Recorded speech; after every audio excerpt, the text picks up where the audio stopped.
Good morning, class 8th. Students, we are on chapter number 2, Land, Soil, Water, Natural Vegetation and Wildlife Resources, and in the previous classes we have completed land, soil, water, and in this class we are going to cover natural vegetation. So let's start with today's topic, natural vegetation and wildlife. So some school children were visiting an exhibition in handicraft. So हाथों से जो बने हुए सामान होते हैं जो कि जिनमें मशीन्स का यूज़ कम होता है, उन हैंडीक्राफ्ट सामानों को, उनकी एग्जीबिशन को देखने के लिए कुछ स्कूल्स के जो चिल्ड्रंस होते हैं वो जाते हैं और वहाँ पर उन्हें बहुत सारे the articles in the exhibition were collected from the different parts of the country. और जो भी सामान होते हैं वो different part of the country से उस एग्जीबिशन के अंदर लिस्टेड होते हैं. And Mona picked up a bag and exclaimed, this is a very beautiful bag, handbag. Yes, it is made from jute, the teacher said. Do you see those baskets, lampshade and chairs? Those are made of cans and bamboos. In the eastern and northeastern humid regions of India, bamboo grows in plenty. Jessie was excited to see silk scarf.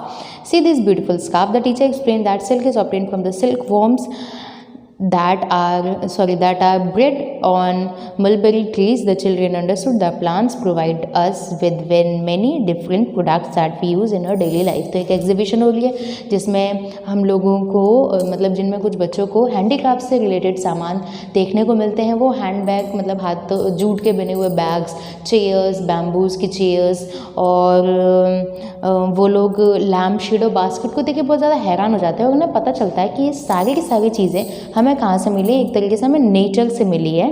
और बहुत सारी चीज़ें हम day to day life में जो भी use करते हैं वो हमें प्लांट से प्रोवाइडेड होती है. सो अब हम इसके बाद देखेंगे हमारे 2 topics, biosphere and ecosystem. That what do mean by biosphere. Biosphere हम लोग in the class 7th we have discussed these 2 topics. So let's revise. Natural vegetation and wildlife exists only in the narrow zone of contact between lithosphere, hydrosphere and atmosphere that we called biosphere.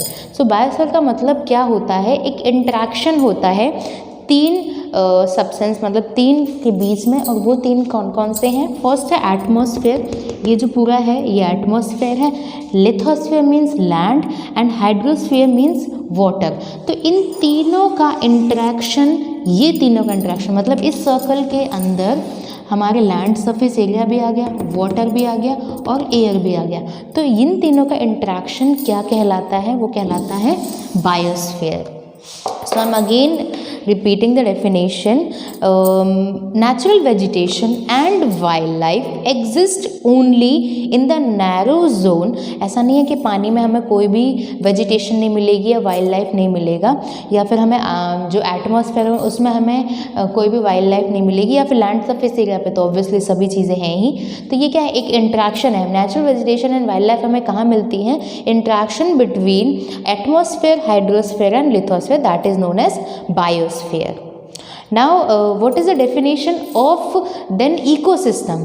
In the biosphere हमने देख लिया biosphere क्या, इन तीनों का interaction. In the biosphere living being are interrelated and interdependent on each other for survival.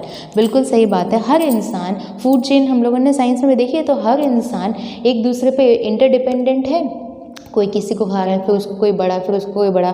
Omnivorous, herbivores and carnivorous हम लोग पढ़ चुके हैं. तो हर इंसान या हर लिविंग बीइंग एक दूसरे पर इंटर रिलेटेड है, इंटरडिपेंडेंट है. तो वो इंटर रिलेशन क्या कहलाता है? This life supporting system means एक दूसरे के ऊपर निर्भरता, interdependency.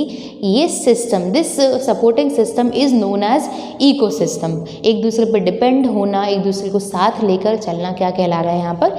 Ecosystem. So biosphere and ecosystem की डेफिनेशन हम लोगों ने देखी. Now we will move forward to a topic.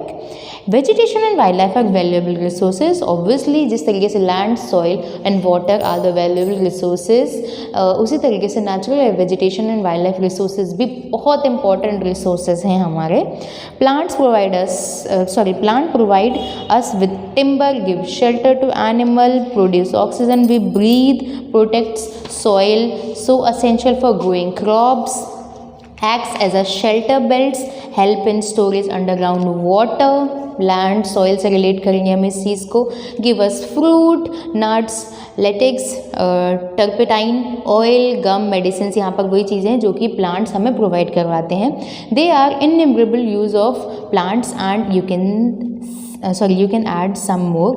तो प्लांट्स के अगर हम बोलें कि कितने सारे यूजेस हैं वो गिनने बैठे हैं तो बहुत ज़्यादा टाइम लग जाएगा. इसीलिए नेचुरल वेजिटेशन हमारी लाइफ के लिए बहुत ज़्यादा इंपॉर्टेंट है. Wild life include animals, birds, insects as well as aquatic forms. यहाँ पर बात आ रही है वाइल्ड लाइफ की. तो वाइल्ड लाइफ का मतलब ये नहीं जो जंगलों में रहते हैं वही वाइल्ड लाइफ में हम लोग इंक्लूड कर देंगे. वाइल्ड लाइफ में वो एनिमल्स आते हैं जो कि एनिमल्स तो हैं ही, बर्ड्स भी, मतलब एटमॉस्फेयर हमने इसमें इंक्लूड कर लिया.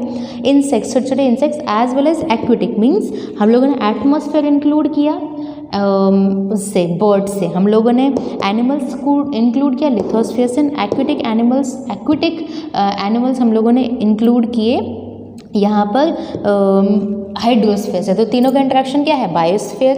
दे provide us milk, meat, hides and wool. इन सभी को इंक्लूड करके, मतलब यहाँ जो भी एनिमल्स पाए जाते हैं उनसे हमें ये सभी चीज़ें मिलती हैं.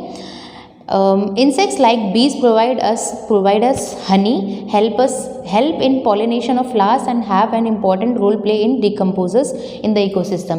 तो बहुत हनी बी एक इम्पॉर्टेंट पॉलिनेशन मीन्स जो अपने साथ छोटे छोटे पार्टिकल्स ले चली जाती है और कहीं पर जाके उड़ा कर ले. पॉलिनेशन मतलब एक जगह से दूसरी जगह जो प्लांट्स उग जाते हैं वो छोटे छोटे इंसेक्ट्स की हेल्प से वहाँ पर उग जाते हैं. तो पॉलिनेशन में जो हनी बी है वो इम्पॉर्टेंट रोल प्ले करती है. The birds feed on insects and act as decomposer as well. Vulture, due to its ability to feed on dead livestock, is an scavenger and considered as vital cleanser of the environment. अब देखिए जब इंसान की या फिर कोई भी animal की डेथ हो जाती है तो जब उसकी बॉडी सड़ने लग जाती है तो वो डिकम्पोज होने लग जाती है. तो उन डिकम्पोजर्स को कौन खाते हैं? छोटे छोटे इंसेक्ट्स. एंड वल्चर जिसे हम गिद्ध बोलते हैं, तो गिद्ध भी एक बहुत ही एबिलिटी है उसमें फीड करने की डेड लिव स्टॉक, मतलब वो मरे हुए जानवरों को खाते हैं. एंड एक क्लेंजर, साफ सफाई के तौर पे वो काम कर रहे हैं यहाँ पर. सो एनिमल्स बिग और स्मॉल, बड़े हो या छोटे हो, दोनों की अलग अलग इंपॉर्टेंस. हनी भी पॉलिनेशन में हेल्प करती है. बड़े बड़े जानवर्स, यहाँ पर गिद्ध की बात की जाती है, वो डिकम्पोजर के तौर पे काम करवा रहा है. All are integral to maintaining balance in the ecosystem. तो इकोसिस्टम में एक अच्छा वाला बैलेंस है. इंसान अगर ग्रो कर रहे हैं तो अगर उनकी डेथ भी हो जाती है तो उनको डिकम्पोज भी एक तरीके से सर्कल बनता जा रहा है, साइकिल बनती जा रही है. तो इस तरीके से बैलेंस बन रहा है, कोई भी चीज़ ज़्यादा नहीं हो रही. जैसे हम लोग अगर इकोसिस्टम की बात करें तो एक ही तरीके की प्रजाति ज़्यादा होने लग जाएगी तो बाकी प्रजातियों को वो नुकसान पहुंचाएगी. तो क्या है, एक प्रजाति को दूसरी प्रजाति खा रही, तीसरी को चौथी है. इस तरीके से क्या बनता जा रहा है? बैलेंस बनता जा रहा है. Now we will move forward to a next topic which is distribution of natural vegetation. The growth of vegetation depends primarily on temperature and moisture. बिल्कुल सही बात है. यहाँ पर हम लोग वही डेजर्ट वाला और माउंटेनियर ट्रीज या सॉइल की बात करें तो टेम्परेचर और मॉइस्चर जिस तरीके से अलग अलग जगह पे होगा उसी टाइप की वेजिटेशन होगी.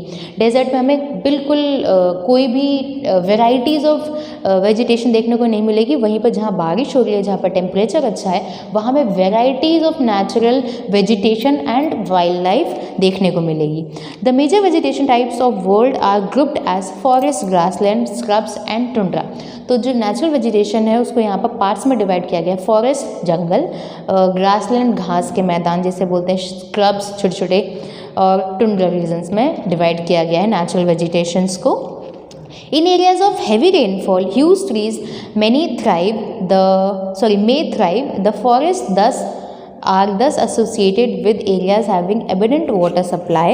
As the amount of moisture decreases, the size of trees and their density reduces. जितने ज़्यादा बारिश होगी, जितना ज़्यादा पौधों को पानी मिलेगा वो उतने ज़्यादा उगेंगे. बारिश के टाइम पर हम देखेंगे अगर कोई खाली प्लॉट होता है ना तो वो भी कितना हरा भरा हो जाता है. बिकॉज जो लैंड है उस लैंड और सॉइल को क्या मिला? वाटर. और उसका क्या रिजल्ट है? Natural vegetation. तो जहाँ अर्थ के जिस पार्ट में सबसे ज़्यादा बारिश होती है है वहाँ पर हमें खूब ऊंचे ऊंचे पेड़ देखने को मिलेंगे। और जैसे जैसे बारिश की जो क्वांटिटी है वो घटती जाएगी, प्लांट्स की जो हाइट है ना वो भी घटती जाएगी, ट्रीज़ की हाइट भी घटती जाएगी, डेंसिटी भी घटती जाएगी। Short sun trees and grasses grows in regions of moderate rainfall, जब एकदम ठीक ठीक रेनफॉल होती है वहाँ हमें शॉर्ट ग्रासेस देखने को मिलती है, स्क्रब्स देखने को मिलते हैं, forming grass land of the world.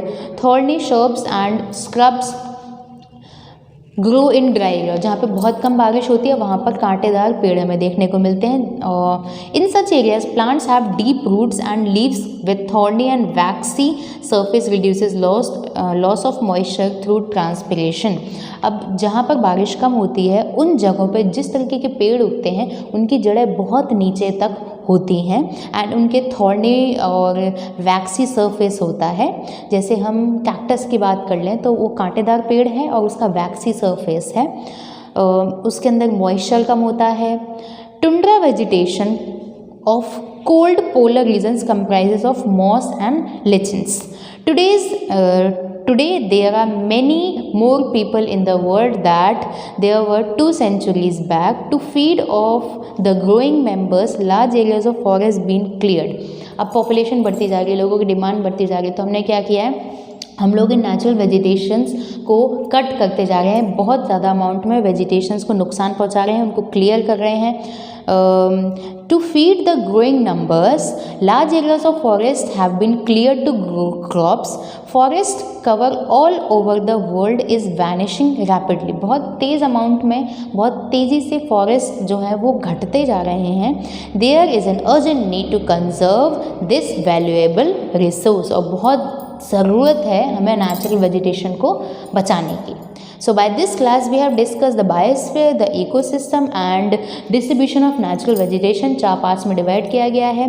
पहला है हमारा फॉरेस्ट, दूसरा grassland, then scrubs and then tundra regions. इन सभी के लिए सबसे इम्पॉर्टेंट है क्लाइमेट, टेम्परेचर एंड रेनफॉल। जितना ज़्यादा अच्छा क्लाइमेट, टेम्परेचर, रेनफॉल होगी उतने ज़्यादा बड़े बड़े ट्रीज़ होंगे, और जितना कम होंगे वहाँ पर हमें कांटेदार और वैक्सी सरफेस वाले ट्रीज़ या फिर स्क्रब्स देखने को मिलेंगे।